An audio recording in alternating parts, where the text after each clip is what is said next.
samantalang palagi silang naroroon every year tuwing anibersaryo ng kanilang date.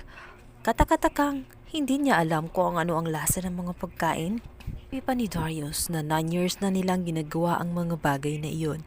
Nasa sa kanya na raw kung yun pa ring pagkain ang kanyang o-orderin. Dahil feeling safe naman itong si Farah, sang-ayon na lamang siya sa sinabi nitong si Darius na same food pa rin ang kanyang kakainin nang hindi nga siya tuluyang mabisto.